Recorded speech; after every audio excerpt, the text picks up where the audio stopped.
Good morning, students. Today we will discuss about teaching strategies and skills. जैसा कि आप topic देख रहे हैं अपना टीचिंग स्ट्रेटजीज, स्ट्रेटजी रणनीतियाँ। हम जो रणनीति बनाते हैं, जो थ्योरीज अप्लाई करते हैं फॉरेन लैंग्वेज को लर्न करने में, और हमारी जो इंग्लिश स्किल्स हैं उसके बारे में आज हम स्टडी करेंगे। तो जो students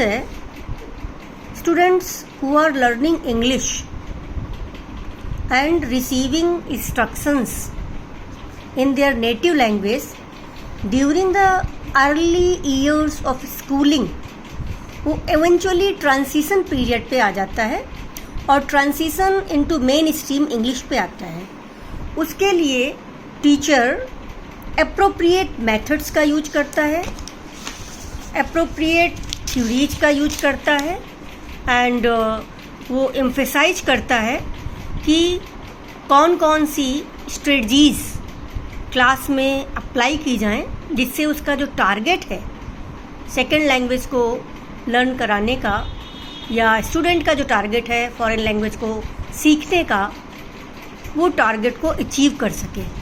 so for that purpose वो रिसर्च करता है। जो कैरिकुलम होता है उसके लिए टीचर एडवाइस देता है और उसके लिए कुछ फंडामेंटल प्रमोट करता है क्लास में, जिसके थ्रू एकेडमिक अचीवमेंट स्टूडेंट का हो सके।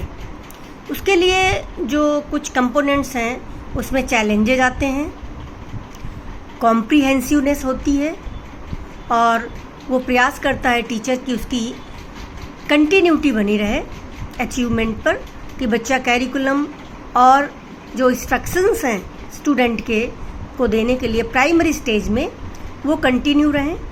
और connections is very important in between that, कि build upon the make explicit connections student existing knowledge. किसके बीच में कनेक्शंस? कि स्टूडेंट्स के अंदर जो एग्जिस्टिंग नॉलेज है, जो स्किल्स हैं, जो उसको अभी तक उसने जो एक्सपीरियंसेस गेन किए हैं, और दूसरा जो एकेडमिक कैरिकुलम है उसको जो सीखना है, उनके बीच में कनेक्शंस बने रहें।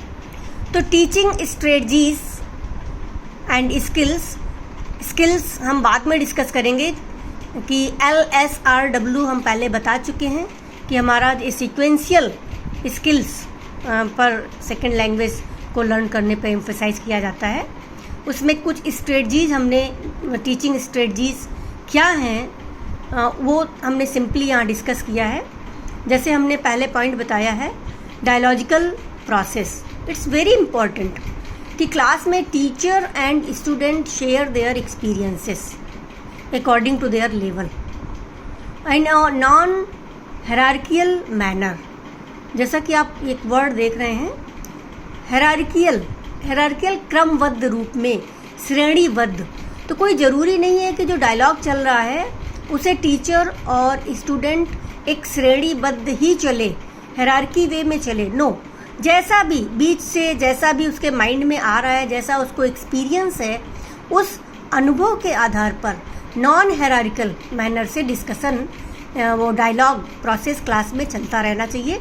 जैसे टीचर एक कोई बात को पुट करता है, अपने ओपिनियन रखता है, तो फिर स्टूडेंट उसको डायलॉग प्रोसेस पे उसको उत्तर देता है, या क्लास में 4 स्टूडेंट्स बैठ जाते हैं और किसी टॉपिक पर वो डायलॉग करते हैं, शॉप का है, मार्केटिंग का है, या किसी भी टॉपिक को लेकर के डायलॉजिकल प्रोसेस के थ्रू टीचिंग स्ट्रेटजी टीचर अपनाता है। दूसरा है रेज अ क्वेश्चन और issue for childrens comment. Suppose कोई बच्चा कमेंट करता है, किसी भी कोई बात कहता है, अपने ओपिनियंस रखता है, तो उसमें टीचर की ये रिस्पॉन्सिबिलिटी है कि उसे वही क्वेश्चन रेज करे। क्वेश्चन रेज करने से एक बेनिफिट ये होता है कि बच्चा आंसर देने के लिए सोचता है, थिंक करता है, वो अपने माइंड में वो वर्ड ढूंढता है कि कौन सा आंसर क्या होगा और इस इशू पर वो उसे आंसर देना है, तो वो टीचर की ड्यूटी है कि वो क्वेश्चंस पुटअप करे, तभी वो कंटेंट को पढ़ाता है। और कंटेंट को पढ़ाने के बाद वो बाद में टीचर असेसमेंट के लिए क्वेश्चन पुटअप करता है।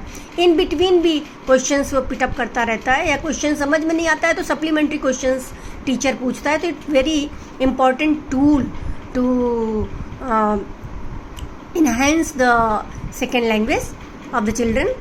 Next point we are seeing here, tell children to draw or paint whatever they want to communicate. This is also very important point कि whatever they want to communicate, they can, if they are not able to speak in English, then they can draw.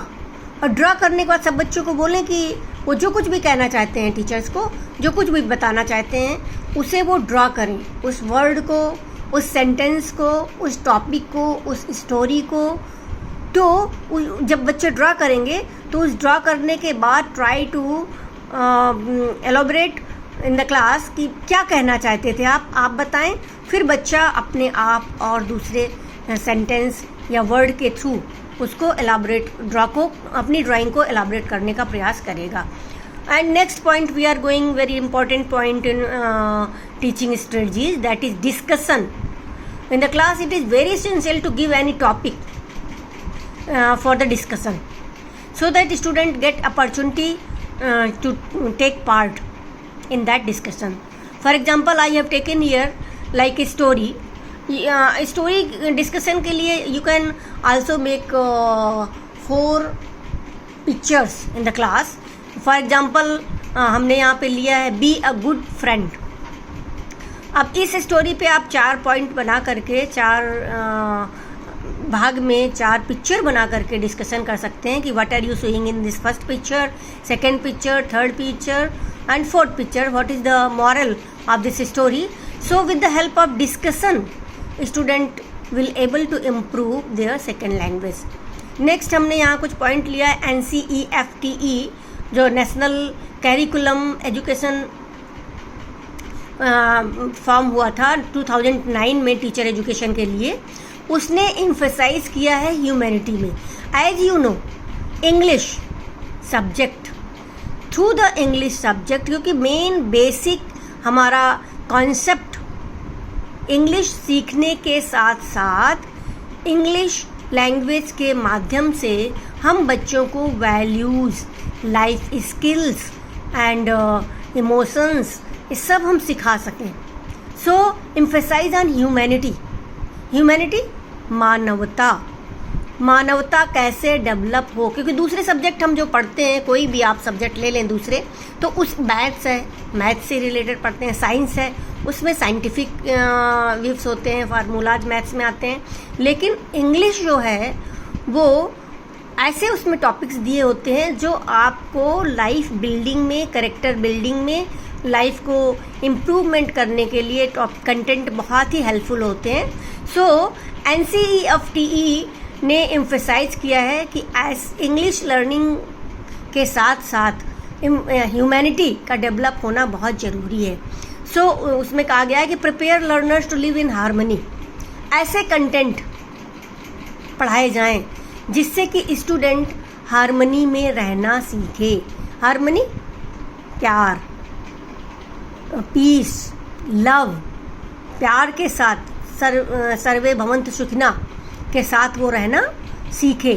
Promote piece, हम class में कुछ ऐसी activity कराएं, कुछ ऐसा play कराएं जिससे कि बच्चों के अंदर वो पीस की वाइब्रेशंस निकलने लगे और वो सोचने लगे कि हमें हिंसा नहीं, शांति चाहिए, और वो धीरे धीरे उसके बच्चे के अंदर पीस डेवलप होना शुरू हो जाता है।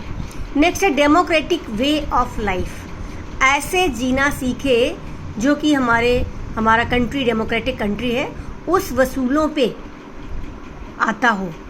Constitutional values, it's very essential, क्योंकि हमारा जो कॉन्स्टिट्यूशन है उसमें कुछ वैल्यूज़ बताए गए हैं जो हम सब के अंतर्गत इम्बाइब करना, इन्हेंस करना, डेवलप करना बहुत ज़रूरी है। उसमें हमने कुछ वैल्यूज़ यहाँ पर बताए हैं जो एक हर व्यक्ति में होना बहुत इम्पॉर्टेंट है। जैसे पहला हमने यहाँ पर बताया है इक्वालिटी। बिना किसी race, religion, language, dress, habits, food के सबको एज अ इक्वल, हम सब समान हैं, इस फीलिंग्स के साथ एहसास करना। जस्टिस हम सब परिचित हैं। लिबर्टी, बहुत ज़रूरी है बच्चों को बताना कि लिबर्टी किस मायने में और किस लिमिट तक क्या मतलब है। फ्रेटर्निटी, विश्व बंधुत्व की भावना विकसित करना, हम सब ब्रदर सिस्टर्स हैं।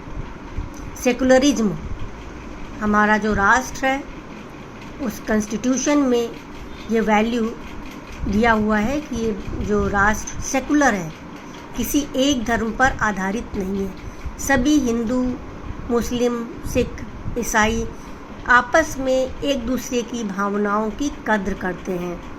केयरिंग वैल्यूज़, हमारे जो भी वैल्यू हैं उनको हमें केयर करना आना चाहिए। तो जो भी आपके ये वैल्यूज़ हैं, एक कॉन्स्टिट्यूशनल वैल्यूज़, ये एक हर व्यक्ति में होना बहुत ज़रूरी है। तभी हम एक अच्छा व्यक्ति, अच्छा मानव बन पाते हैं। तो it is very essential to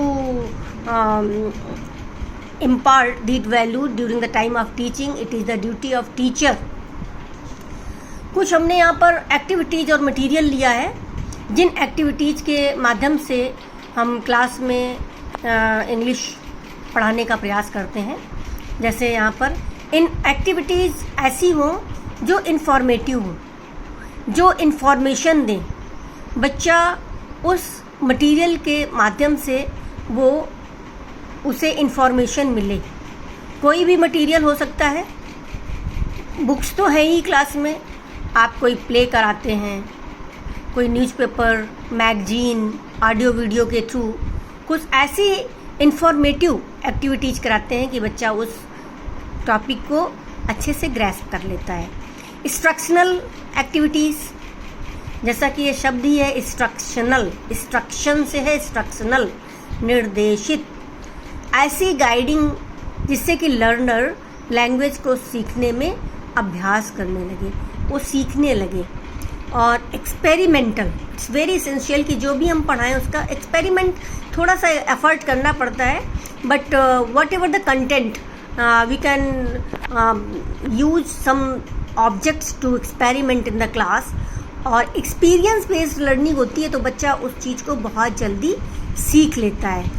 जैसे कि सपोज हम क्लास में हमको सिखाना है बुराई और अच्छाई, तो हम बालू में ये आयरन पिन्स मिक्स करके ले जाएं और मैग्नेटिक ले जाएं और हम देखें, बताएं बच्चों को कि देखो इस मैग्नेटिक के थ्रू जो आयरन पिन्स हैं वो मैग्नेटिक में चिपक रही है और जो बालू है वो उस छोड़ रही है।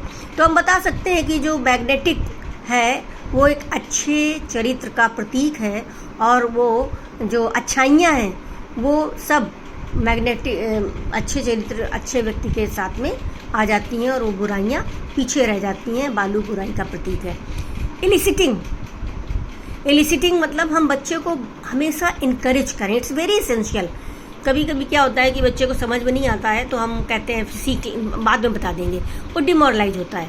उसको इतना इनकरेज करें कि whatever you think, whatever you do in English and you are doing very good, enforce करें कि excellent and you can do better, you are having so good capacity and potency that you can improve yourself and you are doing best. So it's very essential to encouragement in the class. Next one, exploratory. Exploratory, explore करें हमेशा। ये experimental और exploratory synonyms है। discover करें कि discover the language. It's very essential कि वो किसी वर्ड को सीखता है सपोज, तो उस वर्ड से क्या कैसे वो लिंक करे लैंग्वेज को डिस्कवर करने का और उस टॉपिक के थ्रू उस इंग्लिश लैंग्वेज को या उस एक्टिविटीज़ के थ्रू इंग्लिश लैंग्वेज को कैसे डिस्कवर करता है और अपने लाइफ में वो इम्प्रूव करता है। सो इसको हम कंटिन्यू रखेंगे। ये हमने मीनिंग बताई है अभी टीचिंग स्ट्रेटजीज़ की। अब हम डिस्कस करेंगे आगे कि जो हमारी LSRW listening, speaking, writing, reading skills हैं, इन स्किल्स के लिए अलग अलग कौन सी स्ट्रेटजीज़ को फॉलो करना चाहिए। So thank you.